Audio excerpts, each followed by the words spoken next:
తమకు అనుకూలంగా ఉంటే ఒక రకంగా, తమ తప్పులను ప్రశ్నిస్తే ఇంకొక రకంగా మాట్లాడడం అనేది మొదటి నుంచి వాళ్ళకున్న అలవాటు. ఈరోజు మేము కమిషన్ని వాళ్ళు తప్పుపడుతుండ్రు. ఇంతకుముందు బట్టి విక్రమార్క గారు స్పష్టంగా చెప్పారు, ఇది ఒక రాజకీయ పార్టీ నివేదికనో రాష్ట్ర ప్రభుత్వ నివేదిక కాదు, independent judicial enquiry report headed by Pinaki Chandra Ghosh, imminent personality. He headed as a Supreme Court judge, Lokpal chairperson. ఇలాంటి ప్రధానమైన బాధ్యతలు నిర్వహించిన వ్యక్తి 16 నెలలు అందరికి అవకాశం ఇచ్చి వాళ్ళు చెప్పుకోవడానికి అందరికీ సమానమైన అవకాశాలు కల్పించి ఈరోజు నివేదిక ఇచ్చిండు.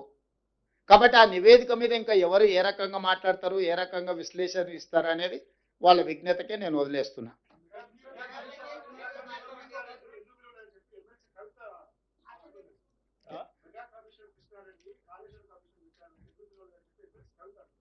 మరి వాళ్ళ ఫాదర్ని అడగాలి, ఎందుకనంటే ఎవరికి ఏం మంచి పెట్టిండో వాళ్ళ ఫాదర్కి తెలుసు కదా. లేకపోతే వారే వెళ్ళి ఘోష్ గారికి నివేదిక ఇచ్చేది ఉండే, ఇంకో ఇందులో మా ఫాదర్తో వీళ్ళందరూ కుమ్ముక్కై ఉన్నారు, మా బావ హరీష్ రావు గారు వీళ్ళతో కమిషన్లు పొందిండు, వీళ్ళందరూ తోడు దొంగలు గూడు పుటాన్ని చేసిందని కవిత గారు ఘోష్ కమిటీకి ఒక కంప్లైంట్ ఇచ్చిన ఉంటే ఖచ్చితంగా పిలిచి ఉండేవాళ్ళు. ఇప్పుడు కమిషన్ నివేదిక ఇచ్చిన తర్వాత ఎవరిని ప్రశ్నిస్తుంది?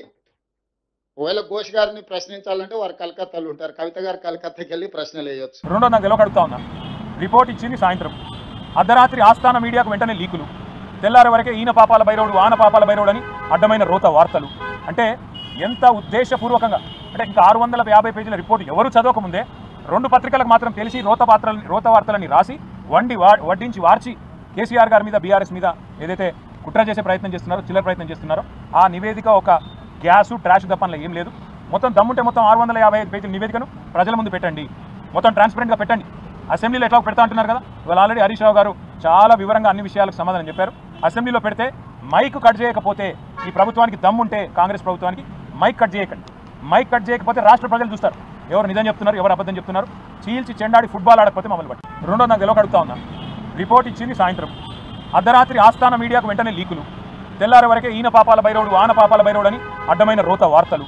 అంటే ఎంత ఉద్దేశపూర్వకంగా అంటే ఇంకా 650 పేజీల రిపోర్టు ఎవరు చదవకముందే 2 పత్రికలకు మాత్రం తెలిసి రోత వార్తలని రాసి వడ్డించి వార్చి కేసీఆర్ గారి మీద బీఆర్ఎస్ మీద ఏదైతే కుట్ర చేసే ప్రయత్నం చేస్తున్నారో, చిల్లర ప్రయత్నం చేస్తున్నారో ఆ నివేదిక ఒక గ్యాసు ట్రాష్ తప్పనలో ఏం లేదు. మొత్తం దమ్ముంటే మొత్తం 655 పేజీల నివేదికను ప్రజల ముందు పెట్టండి, మొత్తం ట్రాన్స్పరెంట్గా పెట్టండి. అసెంబ్లీలో ఎట్లా పెడతా అంటున్నారు కదా, ఇవాళ ఆల్రెడీ హరీష్ రావు గారు చాలా వివరంగా అన్ని విషయాలకు సమాధానం చెప్పారు. అసెంబ్లీలో పెడితే మైక్ కట్ చేయకపోతే ఈ ప్రభుత్వానికి దమ్ముంటే కాంగ్రెస్ ప్రభుత్వానికి మైక్ కట్ చేయకండి, మైక్ కట్ చేయకపోతే రాష్ట్ర ప్రజలు చూస్తారు ఎవరు నిజం చెప్తున్నారు ఎవరు అబద్ధం చెప్తున్నారు. చీల్చి చెండాడి ఫుట్బాల్ ఆడకపోతే మమ్మల్ని బట్టి.